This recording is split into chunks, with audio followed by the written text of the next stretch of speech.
Hi everyone, welcome to DEYA'S kitchen. இன்னைக்கு நாம Christmas special plum cake எப்படி செய்யறது அப்படின்னு பார்க்க போறோம். வீட்லயே ரொம்ப ஈஸியா நம்ம கடாயிலேயே இந்த ப்ளம் கேக்கை செய்ய போறோம். இதுக்கு அவன் எதுவும் தேவையில்லை. அதோட இது எக்லெஸ் ப்ளம் கேக் தான். ரொம்ப சிம்பிளான இன்கிரீடியன்ஸ் வச்சு நான் இன்னைக்கு உங்களுக்கு ப்ளம் கேக் செஞ்சு காமிக்க போறேன். ஸோ வீடியோவை ஸ்கிப் பண்ணாம பாருங்க. நான் என்னென்ன மெஷர்மெண்ட்ஸ் எப்படி சேர்க்குறேன் அப்படின்றத நீங்க ஸ்கிப் பண்ணாம பார்த்தீங்கன்னா தான் உங்களுக்கு புரியும். தென் உங்களுக்கு புரிஞ்சாதான் நீங்களும் ஈஸியான ப்ளம் கேக் வீட்லயே செய்ய முடியும். ஸோ வீடியோவை ஸ்கிப் பண்ணாம தொடர்ந்து பார்த்துட்டே இருங்க. இப்போதான் நீங்க நம்ம சேனலுக்கு புதுசு அப்படின்னா சப்ஸ்கிரைப் பட்டனை கிளிக் பண்ணிடுங்க. பக்கத்துல ஒரு பெல் ஐக்கான் வரும், அதையும் மறக்காம கிளிக் பண்ணிடுங்க. அப்பதான் நான் போடுற வீடியோஸோட நோட்டிபிகேஷன்ஸ் உங்களுக்கு வந்து சேர்றதுக்கு ரொம்ப ஈஸியா இருக்கும். ஸோ வாங்க வீடியோக்குள்ள போகலாம்.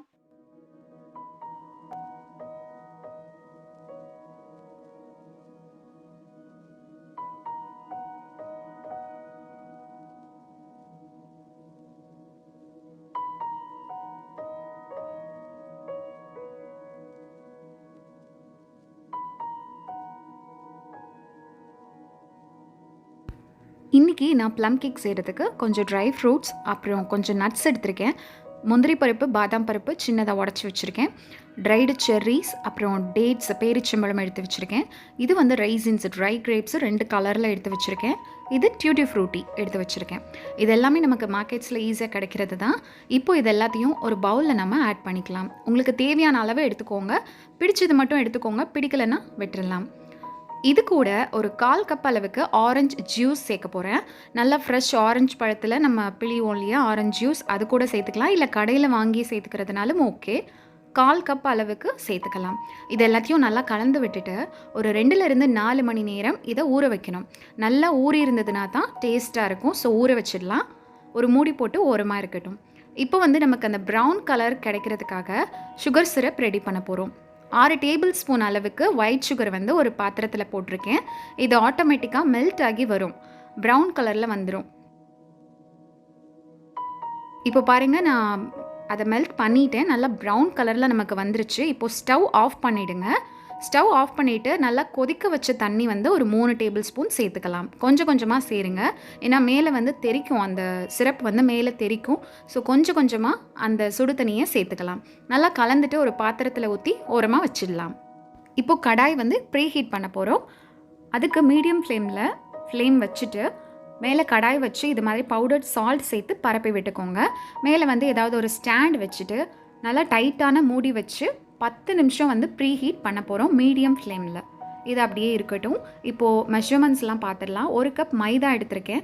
1/2 கப் அளவுக்கு பாயில்டு மில்க், 1/2 கப் அளவுக்கு சுகர், 1/4 கப்பு வந்து melted butter, 1 teaspoon baking powder, 1/2 teaspoon baking soda, 1/4 teaspoon vanilla essence, அது ஆப்ஷனல் தான். 4 கிராம்பு எடுத்திருக்கேன். 1 ஏலக்காய், சின்ன துண்டு பட்டை, சின்னதாக நட்மெக் அதாவது ஜாதிக்காய் எடுத்திருக்கேன். இப்போது நம்ம சுகர் எடுத்து வச்சுருந்தோம்ல, அதை ஒரு மிக்சர் ஜாரில் ஆட் பண்ணிவிட்டு நம்ம எடுத்து வச்சுருந்த ஸ்பைசஸ் எல்லாம் அதில் ஆட் பண்ணிவிட்டு ஜாதிக்காய் மட்டும் லைட்டாக பொடிச்சிட்டு ஆட் பண்ணிக்கிறேன். இதை நல்லா பவுடர் ஆக்கிட்டு வந்துடலாம். ஏன்னா ஜாதிக்காய் வந்து நமக்கு நிறையா தேவைப்படாது, லைட்டாக ஒரு பிஞ்ச் அளவு இருந்தால் போதும். இப்போ நல்லா பவுடர் பண்ணியாச்சு. இதை மெஷர் பண்ணி பார்த்தலாம். 1/2 கப் அளவுக்கு இருக்குது. உங்களுக்கு தேவைப்பட்டால் நீங்கள் எக்ஸ்ட்ரா சுகர் கூட நீங்கள் சேர்த்து அரைச்சி எடுத்துக்கலாம். நான் இன்றைக்கி 1/2 கப்பு தான் எடுத்திருக்கேன். இப்போ ஒரு பவுலில் 1/2 கப் அளவுக்கு பால், நம்ம அரைச்சி வச்சுருந்த அந்த சுகர், அப்புறம் அந்த மிக்சர், அப்புறம் 1/4 கப் அளவுக்கு மெல்டட் பட்டர் சேர்க்குறேன். நீங்கள் வெஜிடபிள் ஆயில் கூட சேர்த்துக்கலாம். வேறு ஆயில் சேர்த்திங்கன்னா ஸ்மெல் நல்லா இருக்காது. ஸோ வெஜிடபிள் ஆயில் சேர்த்துக்கோங்க. இப்போ இது எல்லாத்தையும் நல்லா கலந்து விட்டுடலாம்.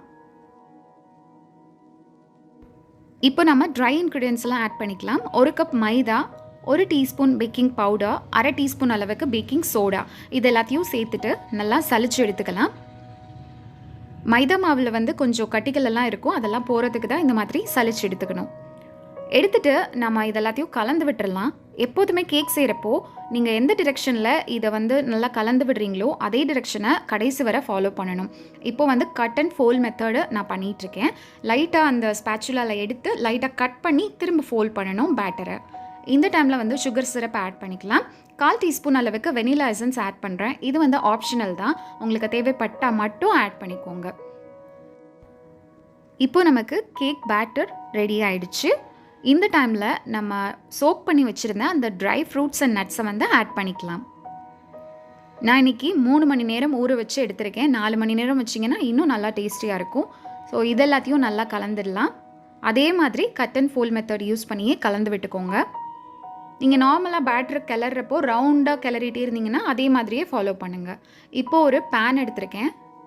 அதை வந்து நல்லா பட்டர் யூஸ் பண்ணி க்ரீஸ் பண்ணிக்கிறேன். மேலே பட்டர் ஷீட் போட்டுக்கிறேன். அதையும் நல்லா க்ரீஸ் பண்ணிக்க போகிறேன்.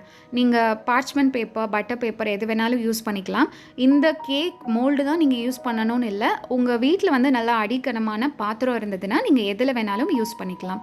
இந்த சைட்ஸையும் நல்லா கவர் பண்ணிடணும். ஏன்னா ப்ளம் கேக்கில் வந்து நிறையா நட்ஸ் அண்ட் ஃப்ரூட்ஸ் இருக்கிறதுனால இந்த பாத்திரத்தில் ஒட்டிக்கும் வராது. ஸோ அதுக்காக தான் நம்ம இந்த பட்டர் பேப்பர் சேர்க்குறோம்.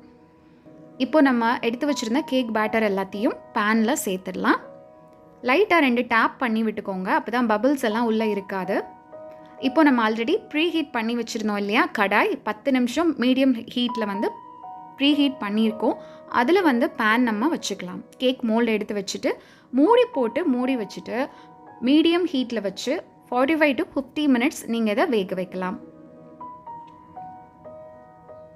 இப்போது நான் 45 மினிட்ஸ்க்கு அப்புறம் எடுக்கிறேன்.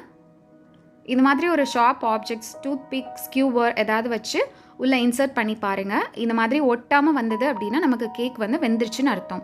சப்போஸ் ஒட்டிட்டு வந்தது அப்படின்னா இன்னும் எக்ஸ்ட்ரா கொஞ்சம் நேரம் நீங்கள் வச்சு எடுத்திங்கன்னா நல்லா கேக் ப்ரிப்பேர் ஆகிடும்.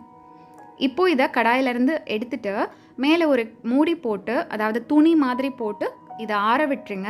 1/2 அன் ஹவருக்கு அப்புறம் நாம் எடுக்கலாம். மேலே நம்ம துணி போடுறதுனால மேலே உள்ள அந்த லேயர் வந்து ட்ரை ஆகாமல் நமக்கு சாஃப்டாகவே இருக்கும். இந்த பேன் வந்து எனக்கு இந்த மாதிரி ஓப்பன் பண்ணி எடுத்துடலாம் மேலே உள்ளதை. அதனால் நான் அப்படியே ஈஸியாக ரிமூவ் பண்ணிட்டேன். Easy removal base pan. நமக்கு சூப்பராக ப்ளம் கேக் வந்து ரெடி ஆகிடுச்சு. கீழே உள்ள பட்டர் ஷீட், ஓரத்தில் உள்ள பட்டர் ஷீட் எல்லாத்தையும் எடுத்துடலாம். அவ்வளோதான். ரொம்ப ஈஸியாக நம்ம இன்றைக்கி ப்ளம் கேக் ரெடி பண்ணிட்டோம். மேலே வந்து கொஞ்சம் கார்னிஷ் பண்ணிக்கலாம். அப்போ தான் அழகாக இருக்கும் இல்லையா பார்க்குறதுக்கு. ஸோ அந்த ட்ரை ஃப்ரூட்ஸ், செர்ரீஸ், அந்த ட்ரை கிரேப்ஸ் எல்லாத்தையும் வச்சு நான் டெக்கரேட் பண்ணிகிட்ருக்கேன். இப்போது கட் பண்ணி காமிக்கிறேன் உங்களுக்கு எப்படி இருக்குது, சாஃப்டாக வந்திருக்கா அப்படின்னு. கேக் நமக்கு நல்லா ஃப்ளஃபியாக சாஃப்டாகவே வந்திருந்தது. வீட்டில் ட்ரை பண்ணி பாருங்கள். செஞ்சு பார்த்தீங்க அப்படின்னா ஒரு ஃபோட்டோ எடுத்து எனக்கு அதை சென்ட் பண்ணுங்கள். நான் நம்ம வீடியோவில் அதை நான் பப்ளிஷ் பண்ணுறேன். பாருங்கள் எவ்வளோ சாஃப்டாக வந்திருக்கு. மாய்ஸ்ட் ப்ளம் கேக் நமக்கு சூப்பராக ரெடி ஆகிடுச்சு. டிஸ்கிரிப்ஷன் பாக்ஸில் என்னோட email ID, Insta, FB page எல்லாமே கொடுத்துருக்கேன். செக் பண்ணிக்கோங்க. வீட்டில் கண்டிப்பாக இந்த கிறிஸ்மஸ்க்கு செஞ்சு பாருங்கள். மெரி Christmas everyone. Then take care and bye bye. இன்னொரு நல்ல வீடியோவில் உங்களை நான் மீட் பண்ணுறேன். தேங்க்யூ ஸோ மச் ஃபார் வாட்சிங்.